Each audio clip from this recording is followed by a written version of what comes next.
All right, people, welcome back to Save America Vote Tulsi Gabbard. I'm Dave, and I'm talking today about the movement known as Tulsi Gabbard. Because I'll tell you what, as much as I love Tulsi, as much as I think she's going to make way more, she's going to cause a mini tsunami within the Democratic Party. That's my prediction.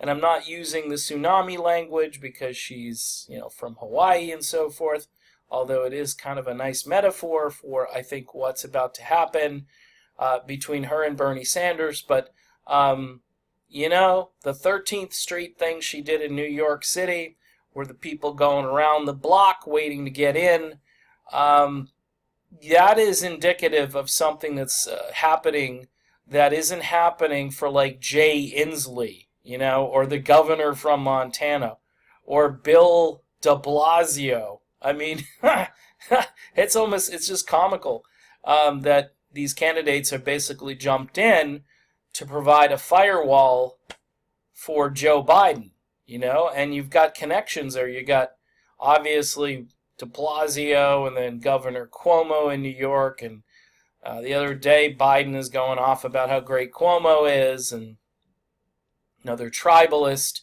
What is interesting about the Tulsi Gabbard movement is it's plausible that Tulsi Gabbard, at the end of this, if she's not victorious, she could literally pick up all her stuff and move it to a different brand. Okay? Now, you have to look at it that way. Now, there are other brands that are already established out there. And most people on Twitter here are saying green, green, green. And I'm like, yeah, okay. And my friend Kelly, she voted green a couple of times because she just couldn't pull the lever for Hillary Clinton. And I don't know if I can vote for green. I'm in Florida, and here's probably my most popular tweet ever, 18 hours ago. I registered as a Democrat to vote for Tulsi Gabbard in the Florida primaries. I am a Democrat for that reason only. Once the primary is over, I will be switching back to independent. And some people commented that, I'm going to be switching back to green, or I'm going to be switching back to, got a few libertarians out there. I think there's a lot of common ground between elements in those parties. The Green Party and the Libertarian Party. I think, obviously, fiscal policy, opposite ends of the spectrum. Although if you dig into the Green Party platform, you do find out that they do care about deficits. They're not oblivious to it. And neither political party right now seems to care about deficits. And I think it makes the dollar weaker, and it shows that our priorities are skewed. I think the Green Party would focus more on the military spending, and I think the Libertarians would as well. So there's a lot of common ground out there.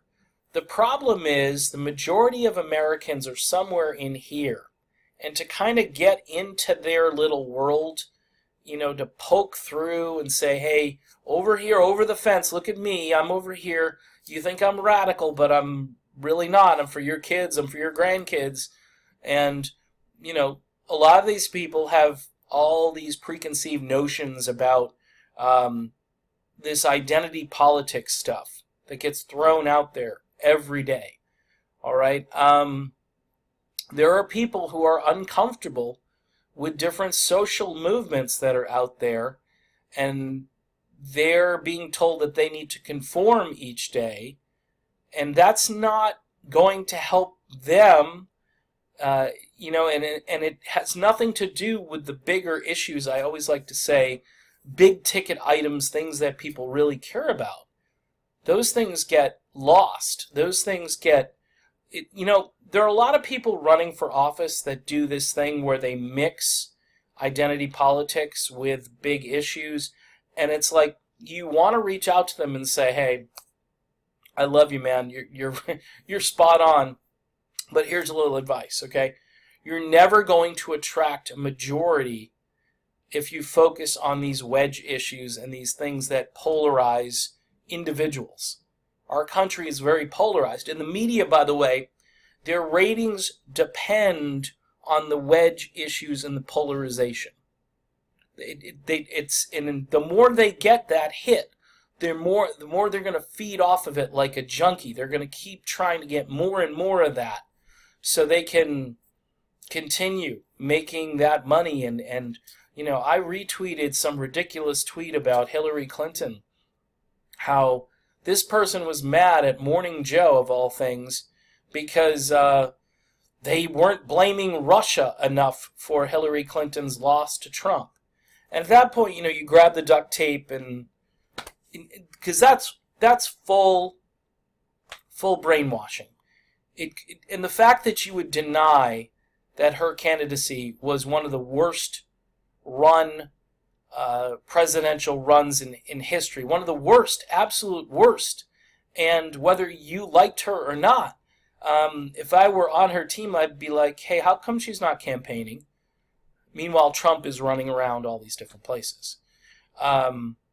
So Tulsi Gabbard, to me, is a plausible movement starter. And I think the fact that her trajectory now is clearly on the rise. I mean, the event in New York City, again, very indicative of her popularity. The media is obviously not going to report poll numbers on her. And you know what? You know what's really odd is that typically when somebody is like the media darling of the month, like it was Pete Buttigieg, and then it was now it's Elizabeth Warren. Everybody's talking about Elizabeth Warren. It's like they keep trying different things. Well, let's try Elizabeth Warren. Well, Biden was last month, but he's starting to do the gaffe master thing again, and he's slurring words, and he seems, you know, not ready for prime time. Although one of the trends, of course, today is Trump versus Biden, because they're both going to Iowa at the same time. And here we go. It's all about the ratings cage match and so forth. Meanwhile, there are people like you and I who are thinking about a movement which can just completely overhaul the government of the country, completely upend what we've been seeing for years. We can actually have a president who cares about people rather than special interests, and we could go on and on about what the deep state has kind of done to politics in general. But the only way we can take that over is if we're really assertive. And this is what Tulsi Gabbard says all the time. That's why you had that, that famous quote of hers, which is now a hashtag. It's F that S. And that she's talking about how politicians will kowtow, will just, you know, bow down to all of what calculates politically and nothing that the people have actually said to them. And I think that's a brilliant way to align with individuals who don't have a voice anymore, who've lost their voice, their vote doesn't matter. And I think Tulsi Gabbard could start a movement. Tulsi Gabbard could pack her stuff up and move into the Green Party. She could. Number one, she'd give that party a much-needed facelift, okay? And I mean that not literally, but figuratively. You need people over there that are serious. You can't have just fringe people running their campaigns and trying to kind of just get their name out there and, gee, maybe I can get a book deal off of this, or maybe I can raise awareness. No, Americans don't need raising awareness right now, because a lot of people have woken to the fact that it's really the military-industrial complex that controls our government. If you want to look at oligarchs, if you want to look at the banking industry, and these are the big-ticket issues I'm talking about, and this is why it just blows my mind. You could get a bunch of conservatives to come over if you'd stop talking about, I don't know, there's a couple of issues, I'm not going to say them out loud, but there's one in particular that is very out there because of the month we're in, and it's just nonstop. And I say to myself a lot of times, man, they're focusing too much on this, because there are people that just don't feel comfortable with this. And it's not as if people are saying anything negative about groups of people, but they just don't feel comfortable with it. And you keep hammering that rather than talking about the things that could unite us, things that could bring us together. Look, I believe in equal protection under the law for everybody in the world. Everybody who's breathing, who's human, who doesn't break the law, who are decent people. Even lawbreakers, they do their time, and I believe you restore them. That is the proper thing to do. But this notion that certain groups of individuals are more important for their certain characteristics that they have, and I'm not going to get into it here, but I hear it all the time, all day long, and it's causing this polarization divide to grow wider. And we have an opportunity to bring it closer together. And yeah, it means that as a supporter of like a Green Party Tulsi type person, I would have to hold my nose on a few issues. I would I would say, yeah, but my wife's up to her eyeballs in student loan debt. If there's somebody coming along that's going to propose legislation to forgive student loan debt, then, I'd have to vote for him. I know Elizabeth Warren, of all people, has talked about that. That's going to be a tough one.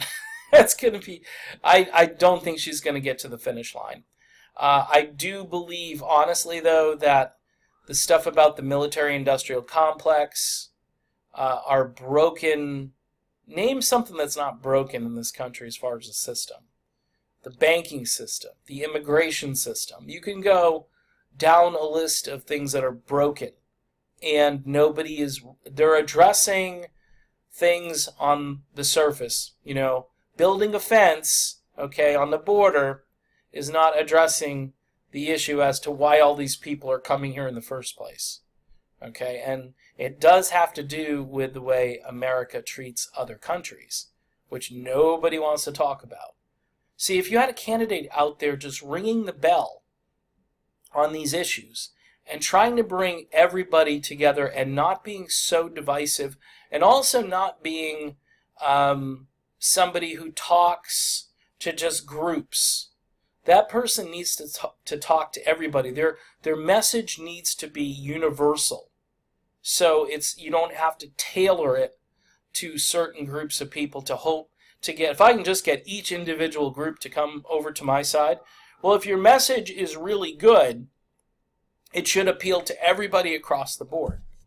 So in any event, one of the reasons I put this tweet up here is because it's really popular. I'm really proud of myself. I have 238 likes. I get 40 retweets.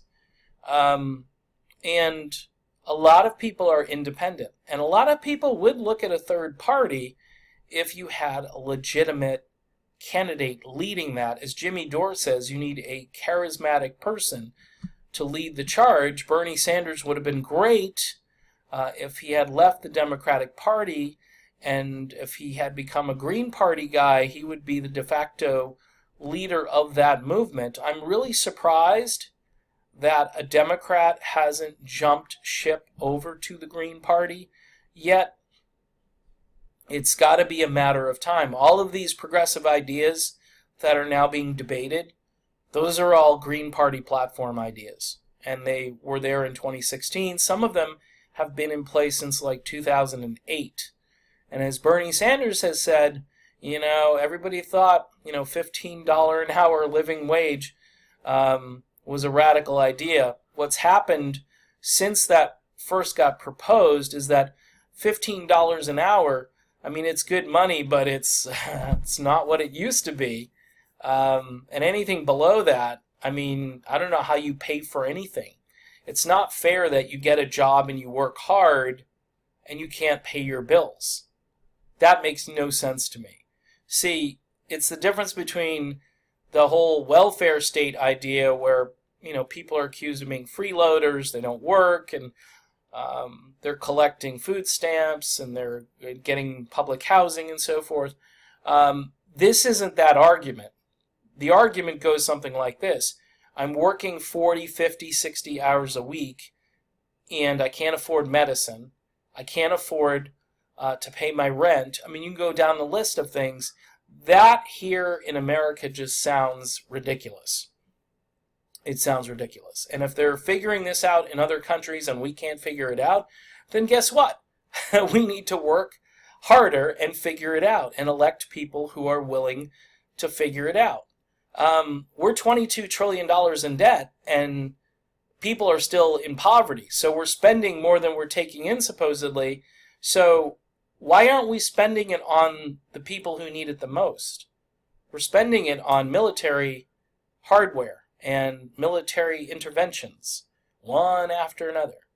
So in any event, Tulsi Gabbard could effectively run as a Green Party candidate, and man oh man, it would be a three-way race, guaranteed. Guaranteed. It would be a legitimate three-way race, because you know what? She connects with people. She would bring people over to that party who, like a day ago, 2 days ago, would say to that idea, you're crazy. You're an absolute idiot if you think I would vote for somebody in that party. Well, guess what? Tulsi Gabbard could do it. She has that type of personality. She has that type of agenda, and she's able to connect with so many people across political and ideological systems. She could do it. And I would follow her regardless of what party she went to. So I think the Greens would fit her, and I think it would be good for the Green Party to get a facelift, a little, better perspective on what the most important issues are to the majority of Americans. So we shall see. I don't see any defections happening soon. I think she wants to win this the legitimate way, but I do worry about where all of this money goes if she doesn't get the nomination. Those are questions that need to be asked, and it's too bad it couldn't go back to the people who donated, or just to pay Tulsi's expenses, or Tulsi can keep it in her own account because maybe she can use it to start another campaign of, I don't know, where she's running in another party. But we'll see what happens, folks. All right, I'm done. See you soon.